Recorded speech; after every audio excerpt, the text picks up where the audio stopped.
नमस्कार, स्वागत आहे तुमचं माझ्या यूट्यूब चॅनलमध्ये। ही स्टोरी पूर्ण खरी आहे, माझी नाही पण माझ्या बेस्ट मैत्रिणीची आणि मित्राची आहे। मी यामध्ये कोणाचे नाव नाही सांगणार। कॉलेजचा पहिलाच दिवस होता, नवीन ॲडमिशन घेणे चालू होते। मी आणि माझी मैत्रीण आम्ही दोघेजण BA फर्स्ट इयरला ॲडमिशन घेणार होतो। त्यावेळेसच आमची कोणाशी नीट ओळखसुद्धा नव्हती, त्यामुळे ॲडमिशन घेताना कोणाकडे चौकशी करायची माहीत नव्हते। आम्ही दोघी ऑफिसच्या बाहेरच थांबलो होतो। ऑफिसमध्ये खूप गर्दी असल्यामुळे आम्हाला आत जाता येत नव्हते। कोणापाशी चौकशी करायची याचा विचार करत होते, तेवढ्यात ऑफिसमधून एक मुलगा बाहेर आला। त्याला आम्ही विचारले, आम्हाला नवीन ॲडमिशन घ्यायचे आहे, कोणापाशी याबद्दल चौकशी करायची? त्या मुलाने एका शिक्षकांचे नाव सांगितले। आम्ही त्या शिक्षकांकडे जाणार, पण आम्ही त्यांना गर्दी असल्यामुळे भेटू शकलो नाही।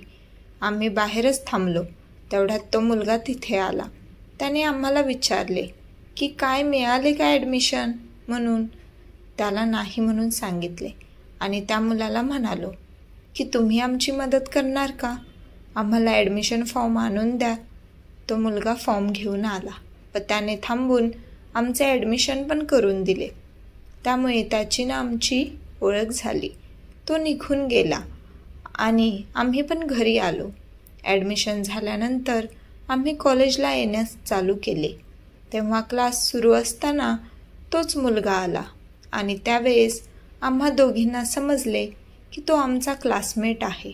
आमची ओळख अशीच वाढत गेली। कॉलेजचे पहिले वर्ष खूप चांगले गेले। मस्ती, मजा, गंमत, त्यामध्येच आमचे खूप मित्र आणि मैत्रिणी झाल्या। कॉलेजच्या दुसऱ्या वर्षी आम्ही ट्रिप, कॉलेज कॅम्प जायचे ठरवले। या 2 वर्षात आमची इतकी ओळख झाली की आमच्या ग्रुपमध्ये एक दिवस कोण नाही आले की लगेच त्याला फोन करायचे, का आलेला नाहीस? आणि तो मुलगा जर आला नाही की कोणालाच त्या दिवशी करमत नसायचे। मग त्या दिवशी कोणीच कॉलेजला करत नसत। आपल्या ग्रुपचा लीडर त्या मुलालाच बनविले होते। त्याचा स्वभाव, त्याची सर्वांना मदत करण्याची प्रवृत्ती सर्वांना आवडत होती। यामध्येच माझ्या मैत्रिणीला तो मुलगा आवडू लागला आणि त्याला पण माझी मैत्रीण आवडत होती। कॉलेजची ट्रिप गेली होती तेव्हा त्याने तिला धाडस करून विचारले, पण तिने त्याला कोणता निर्णय दिला नाही। ट्रिप आल्यानंतर पण त्याने तिला विचारले की माझे तुझ्यावर मनापासून खूप प्रेम आहे, तुझे आहे का? तेव्हा पण तिने काही निर्णय सांगितला नाही। त्याने परत फोनवरून विचारले, तेव्हा ती म्हणाली, तू माझ्यावर किती प्रेम करतोस? तो म्हणाला, खूप करतो। आणि म्हणाला की मी काय करू म्हणजे तुला माझ्यावर विश्वास बसेल? तेव्हा ती म्हणाली की मला सर्वांसमोर प्रपोज करशील का? तेव्हा तो काहीच बोलला नाही आणि त्याने फोन ठेवला। तिला वाटले की तो नाही करणार, पण दुसऱ्या दिवशी तो कॉलेजच्या ग्राउंडवर तिची वाट पाहत होता। ती आली, त्याच्याजवळ गेली, तेव्हा तो तिला म्हणाला, तुझे डोळे बंद कर। तिने तिचे डोळे बंद केले।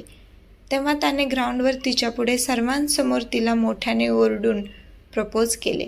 तेव्हा तिला काही समजले नाही। सर्व मुले, सर्व शिक्षक त्या दोघांकडे बघत होते। ती तिथून निघून गेले। तो पण क्लासमध्ये गेला आणि त्याने तिला विचारले, काय झाले? तू तुझा निर्णय सांगितला नाहीस? तेव्हा तिने त्याला होकार दिला आणि म्हणाली, दुसरी मुले जशी वागतात तसा तू नाहीस ना वागणार माझ्याशी, म्हणजे माझ्याशी टाईमपास नाहीस ना करणार? दुसरी मुले जशी करतात की जशी मुलीचा वापर करून सोडतात तसा तू नाहीस ना करणार? तेव्हा त्याला काय बोलावे सुचले नाही। तो हसून म्हणाला की मी तुझ्यावर खरे प्रेम करतोय, प्रेमाला मी टाईमपास नाही समजत आणि तुला जर असे वाटत असेल तर आपण एक काम करूया की आपण जोपर्यंत लग्न करत नाही तोपर्यंत एकमेकांशी नाही भेटायचे, कधी समोरासमोर येऊन नाही बोलायचे, फक्त फोनवर बोलायचे। तिने पण होकार दिला। त्यानंतर ते रोज कॉलेजमध्ये एकाच क्लासमध्ये शेजारी बसत, पण कधी एकमेकांशी नाही बोलले। ते दोघे क्लासमध्ये असो किंवा क्लास बाहेर किंवा घरी ते फोनवरच बोलत असत। समोरासमोर असले तरी फोनवरच बोलत. असे खूप दिवस गेले. ते खूप आनंदात असायचे. 18 तारखेला तिचा वाढदिवस होता. तेव्हा त्याने तिला शुभेच्छा दिल्या आणि म्हणाला की तुला काय गिफ्ट पाहिजे. तेव्हा ती म्हणाली, मला उद्या भेटशील का, हेच माझे गिफ्ट. तेव्हा त्याने तिला होकार दिला. ते खूप दिवसानंतर एकमेकांना भेटणार होते म्हणून ते दोघे खूप खुश होते. पण त्या दिवशी त्यांना झालेला आनंद देवाला मान्य नव्हता की काय.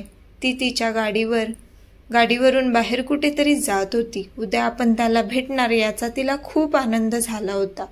पण तिचे दुर्दैव असे की ती पुढून येणाऱ्या मोठ्या गाडीला खूप जोराने धडकली. तिच्या डोक्याला खूप जोराचा मार बसला. ती बेशुद्ध झाली. तिला हॉस्पिटलमध्ये नेले. ती 5 तासांनी शुद्धीवर आली. तो तेव्हा तिथेच होता. तिला भेटायला गेला. ती त्याच्याशी बोलणार, पण डॉक्टरने त्यांना बोलू दिले नाही. त्याला बाहेर बसायला सांगितले. पण त्यावेळी तिच्या डोक्याला लागलेल्या वेदना असह्य झाल्या आणि तिने थोड्या वेळातच त्या जागी तिचा प्राण सोडला. आज तिचा वाढदिवस होता. त्याच दिवशी ती हे जग सोडून गेली. त्या मुलाला काही कळले नाही. जेव्हा कळले तेव्हा तो आपले भान हरपून बसला. तेव्हा तो कोणाशी बोलला नाही का रडला पण नाही. त्याचे मित्र त्याला बाहेरगावी घेऊन गेले. 1 महिना तो सुन्नच होता. पण 1 महिन्यानंतर तो यातून बाहेर आला आणि त्यावेळेस खूप रडला. तिचा ज्या ठिकाणी अपघात झाला त्या ठिकाणी गेला आणि तिला शोधू लागला. तो रोज तिथे जात होता. असेच हळूहळू दिवस गेले. तो आता पूर्ण बरा झाला आहे, पण तिला अजून विसरू शकलेला नाही. आणि ज्या दिवशी हे दोघे भेटणार होते म्हणजे 19 तारखेला, ती प्रत्येक वर्षी त्याला तिच्या वाढदिवसादिवशी म्हणजे 18 तारखेला आणि 19 तारखेला त्या मुलाच्या स्वप्नात येऊन त्याला भेटते. हे जरी खोटे वाटत असले तरी खरे आहे. या गोष्टीला 4 वर्षे झाली आहेत. धन्यवाद.